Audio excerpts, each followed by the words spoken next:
പ്രിയപ്പെട്ട ഇടതുപക്ഷത്തിൻ്റെ ഈ 9 വർഷക്കാലം ഇവിടുത്തെ വികസനം എന്ന് പറയുന്നത് ഒരു ഗവൺമെൻറ് കോളേജ് ഈ നിലമ്പൂരിന് അനുവദിച്ചിട്ടുണ്ട്. ആ കോളേജ് എന്ത് ചെയ്യാൻ പറ്റി? ഇപ്പം 272 കോടി രൂപ ബൈപ്പാസിന് ഇപ്പോൾ അനുവദിച്ചു എന്ന് പറഞ്ഞ് ഏകദേശം ഓരോ സിനിമകളിൽ 500 കോടി ബഡ്ജറ്റ് 500 കോടി ക്ലബ്ബ് കയറി 1000 കോടി ക്ലബ്ബ് കയറി എന്ന് പറഞ്ഞതുപോലെയാണ് ഓരോരോ ബഡ്ജറ്റിലും 100 കോടി 150 കോടി 272 കോടി എന്ന് പറഞ്ഞ് വല്ല പോസ്റ്റ് ഒട്ടിക്കുന്ന പണിയാണ് ഇടതുപക്ഷം ഇതുവരെ ഈ നിലമ്പൂർ നിയോജകമണ്ഡലത്തിൽ ചെയ്തത്. അതുപോലെ തന്നെ BJPയുടെ ആളുകളുടെ ചോദ്യമാണ് 1987 മുതൽ അദ്ദേഹം ഇവിടെ രാഷ്ട്രീയ പ്രവർത്തനം നടത്തിയെന്നാണ് പറയുന്നത്. ഈ 1987 ഈ നിലമ്പൂർ നിയോജക മണ്ഡലത്തിൻ്റെ അവസ്ഥ എന്താണെന്ന് നിങ്ങൾക്കറിയാമോ? എത്ര പാലമുണ്ട് നിങ്ങൾക്കറിയോ? അന്ന് എത്ര റോഡുണ്ട് നിങ്ങൾക്കറിയാമോ?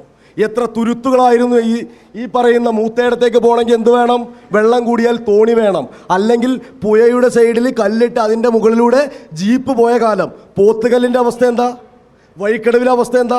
ഇങ്ങനെ എല്ലാ തുരുത്തുകളായി നിന്ന സ്ഥലത്ത് മുഴുവൻ ഈ 35 വർഷം ആര്യാടൻ മുഹമ്മദ് എന്ന UDFൻ്റെ സ്ഥാനാർത്ഥി MLA ആയിട്ടും മന്ത്രിയായിട്ടും നിന്ന സമയത്താണ് ഈ നിലമ്പൂരാക്കിയത്. ശരി, രണ്ടുപേരോടുമാണ്. ആദ്യം വസീഫിലേക്ക്. പോസ്റ്ററിൽ മാത്രമായി ഒതുങ്ങിപ്പോയോ ഇവിടുത്തെ ഈ വികസനം? ആ പ്രഖ്യാപനങ്ങൾ അങ്ങ് ശ്രദ്ധിച്ചു കാണല്ലോ. കോളേജ് ഉൾപ്പെടെ ഇവിടുത്തെ പ്രാദേശികമായ വിഷയങ്ങളാണ് കോളേജ് ഉൾപ്പെടെ ചൂണ്ടിക്കാണിക്കുന്നുണ്ട്. ഞാൻ വളരെ ചുരുക്കി പറയാം. ഈ പറയുന്ന ആര്യാടനിസം ഉണ്ടായിരുന്ന ഈ നാട്ടിൽ ഈ ആര്യാടനെ എന്നോട് ചോദ്യം ചോദിച്ച ആൾ പോലും വോട്ട് ചെയ്യാതെ പരാജയപ്പെടുത്തിയത് ഇവിടെ ആര്യാടൻ്റെ കാലത്ത് വികസനം ഇല്ലാത്തത് കൊണ്ടാണ്. അതാ യാഥാർത്ഥ്യം. ഞാൻ ഇങ്ങനെ ബഹളം വെക്കല്ലേ.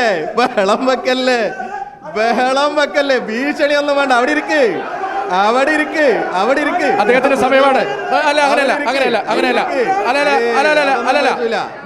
മറുപടി പറയണം. ഇടതുപക്ഷക്കാർ പറയട്ടെ. ഇടതുപക്ഷക്കാർ വെക്കണ്ട. കാരണം എന്താ അറിയോ? ഭയങ്കര പൊള്ളലാ. ഒരു നിമിഷം വസീഫ്, ഒരു നിമിഷം. ഭയങ്കര പൊള്ളലാണ്. പൊള്ളു. അല്ലല്ല, മറുപടി പറയട്ടെ. അദ്ദേഹം മറുപടി പറയട്ടെ. അല്ലല്ല, നമ്മളൊരു സൗഹൃദത്തിൽ മുന്നോട്ട് പോവാം. വസീഫിന്റെ സമയമാണ്. വസീഫിനോട് ചോദ്യം ചോദിച്ചു, അദ്ദേഹം മറുപടി പറയും. എന്റെ സമയമാണ്. മറുപടി പറയും.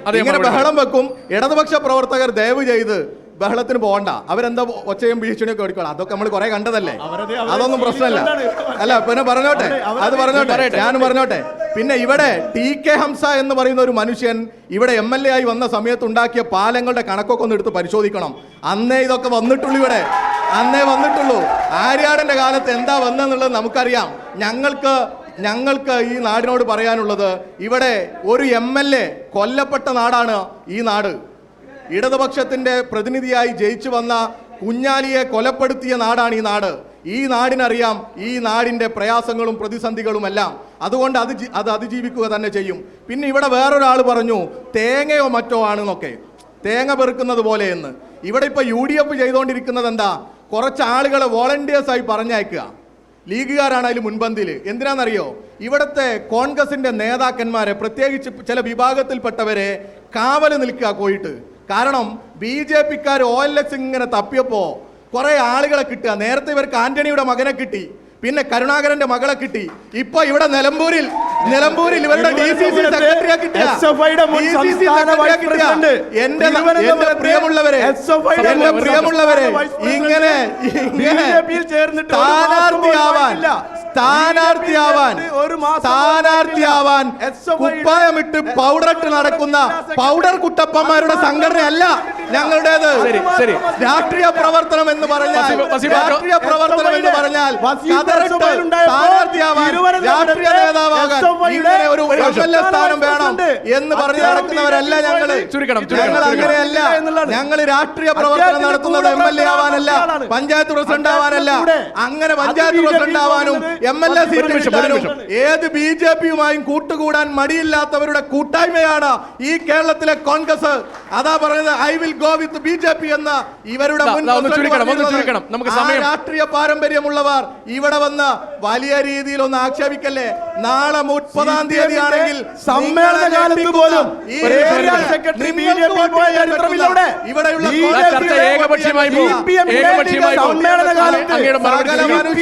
അങ്ങയുടെ മറുപടി അല്ല, ഞാൻ സംസാരിക്കുന്നത് ഒരു കാര്യം എന്താ അറിയോ? ഒന്ന് അല്പനേരം ഉണ്ടായിരിക്കും, അല്പനേരം ഉണ്ടായിരിക്കും, അല്പനേരം ഉണ്ടായിരിക്കും, അല്പനേരം അങ്ങയിലേക്ക് വരാം. അങ്ങേക്ക് സമയം തരാം, അങ്ങേക്ക് സമയം തരാം, സമയം തരാം. ഒരു നിമിഷം, അല്ല ഒരു കാര്യം അങ്ങ് പറഞ്ഞു പൂർത്തീകരിക്കും. ഒരു കാര്യം, ഇത് ഇങ്ങനെ ബഹളം വെച്ച് പോവാണെങ്കിൽ ഈ 1 മണിക്കൂർ പൂർണ്ണമായി ഞാനും ഈ മൈക്ക് നിലത്ത് ഒരു സമയം ഒരാൾ സംസാരിച്ചാലേ കേൾക്കൂ.